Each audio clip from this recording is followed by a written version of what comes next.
اس کے بعد سوال ہے مرد امام کے لیے اگر عورت پیچھے نماز پڑھے، ایک جماعت ہو رہی اس میں امام مرد ہے اور جماعت میں پیچھے عورتیں بھی ہیں، تو امام کے لیے نیت کرنا ضروری ہے؟ امام کے لیے امامت کی نیت کرنا ضروری ہے؟ اگر امام امامت کی نیت نہیں کرے گا تو امامت کے احکام لازم نہیں ہوں گے اور اس کو امامت کا ثواب بھی نہیں ملے گا۔ دیکھو میں مثال دوں، ایک آدمی نماز پڑھ رہا، عشاء کی نماز پڑھ رہا، مجھے قرائن سے معلوم ہے کہ یہ نماز پڑھ رہا عشاء کی اور وہ تنہا پڑھ رہا۔ یہ میرے ساتھ میں یہ قصہ پیش آیا تھا۔ میں ایک قاری صاحب جو روڑکی کے تھے، ہم دونوں سعودیہ سے آ رہے تھے، دہلی ایئرپورٹ پہ اترے، میں امیگریشن میں سے پہلے نکل آیا، قاری صاحب پیچھے تھے، تو میں نے سوچا کہ قاری صاحب آئیں تو ہم دونوں ساتھ جائیں گے، تو ان کے آتے آتے میں عشاء پڑھ لوں، تو میں نے مصلی بچھا کر کے عشاء شروع کی۔ سبھی میں پہلی رکعت میں تھا، میں منفرد پڑھ رہا ہوں، اکیلا پڑھ رہا ہوں، قاری صاحب آئے، انہوں نے آ کر مصلی بچھا کر کے کہا میں اقتدا کرتا ہوں، تو میں نے نیت کر لی امام ہونے کی، تو جہاں تک میں سرن پڑھتا پڑھتا پہنچا تھا وہاں سے میں نے جہر شروع کر دیا اور میں امام بن کر پڑھا، انہوں نے تو یہی اس طرح سے اگر میں پوری نماز میں اگر نیت امامت کی نہ کروں تو امامت کے احکام، رات کی نمازوں میں جہری قرات واجب ہے، تکبیر کہنا مجھے سے کہنا سنت ہے، یہ احکام لازم نہیں ہوں گے امامت کی نیت نہ کروں، اور کروں تو پھر یہ احکام لازم ہوں گے۔ بہرحال اگر مفرد کوئی آدمی فرض پڑھ رہا ہے اور اس کے پیچھے دوسرا آدمی وہی فرض نماز پڑھے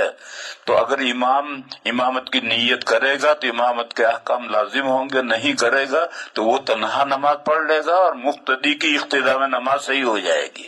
اور اس کو امامت کا ثواب نہیں ملے گا۔ تو امام کے لیے امامت کی نیت تو ضروری ہے، وہ امامت کی نیت کرے گا تو امامت کے احکام لازم ہوں گے ورنہ نہیں ہوں گے۔ لیکن پیچھے کون مقتدی ہیں، مردوں کی نیت کرنا، عورتوں کی نیت کرنا یہ ضروری نہیں ہے، جو بھی پیچھے نماز پڑھ رہا ہے ان کو پڑھا رہا ہوں۔ اور یہ جو کتابوں میں لکھا ہے کہ امام نے عورت کی امامت کی نیت کی ہو، یہ جو مسئلہ ہے یہ محاذات کے مسئلے میں ہے۔ محاذات میں اگر مرد کے ساتھ عورت آ کر کھڑی ہو جائے تو عورت کی نماز نہیں، مرد کی نماز فاسد ہو جائے گی، یہ محاذات کا مسئلہ۔ اس میں 8 شرطیں ہیں، ان 8 شرطوں میں یہ ہے کہ مرد نے عورت کی امامت کی نیت کی ہو۔ سعودیہ میں عورتوں کے نماز، حرم شریف میں عورتوں کے نماز پڑھنے کی جگہ الگ ہیں، اور جب اذان ہوتی ہے اس سے بھی پہلے اغوات آتے ہیں، عورتوں کو وہاں سے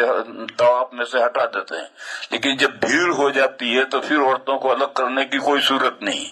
پھر عورتیں بھی مردوں کے بیچ میں نماز پڑھتی ہیں۔ اب محاذات کا جو مسئلہ ہے وہ امام ابو حنیفہ کے یہاں ہے اور امام احمد کے یہاں ہے، امام شافعی اور امام مالک کے یہاں نہیں ہے۔ حضرت امام شافعی اور حضرت امام مالک کے محاذت کا مسئلہ ہی نہیں ہے، ابو حنیفہ اور امام احمد کے یہاں محاذت کا مسئلہ ہے۔ تو اب وہاں کیا ہوگا، وہ تو سب امام احمد کے ماننے والے ہیں۔ تو میں جب پہلی مرتبہ 1981 میں پہلی مرتبہ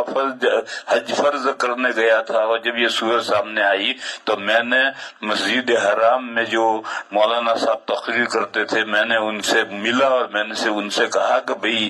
یہ کیسے نماز کا، تو انہوں نے کہا کہ جب یہ بھیڑ کا زمان آتا ہے تو امام عورتوں کی نماز کی نیت ہی نہیں کرتا۔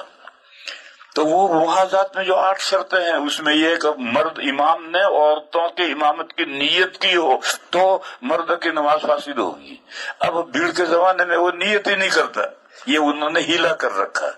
بہرحال آپ کے سمجھنے کی بات یہ ہے کہ جو کتابوں میں لکھا ہے جس کو لوگ مطلق سمجھتے ہیں یہ مطلق نہیں ہے، یہ تو صرف محاذات کے مسئلے کے لیے ہے، ورنہ تو امام کے امام ہونے کی نیت پیچھے کون ہے، کوئی بھی ہو، مرد ہو عورت ہو کوئی بھی ہو، سب کی نماز ہو جائے گی۔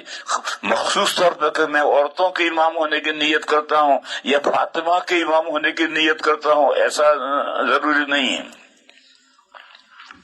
مرد امام کے لیے اگر عورت پیچھے نماز پڑھے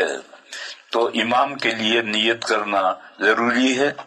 ابھی تالا بندی کے زمانے میں معمول بھی ہی ہو گیا ہے کہ عورتیں بھی مرد امام کے پیچھے نماز پڑھتی ہیں، تو ہر وقت نیت کرنا ضروری ہے؟ نہیں ہے ضروری، بس میں امام بن کر نماز پڑھاتا ہوں، پیچھے جو بھی ہو، مرد ہو، بچے ہوں، عورتیں ہوں، سب ہو، جو بھی ہو، ان کی سب کے الگ الگ نیت کرنی ضروری نہیں ہے۔ اور وہ جو کتابوں میں لکھا ہے جس سے غلط فہمی ہے، وہ تو معاہدات کے مسئلے میں ہے، ہر جگہ نہیں ہے۔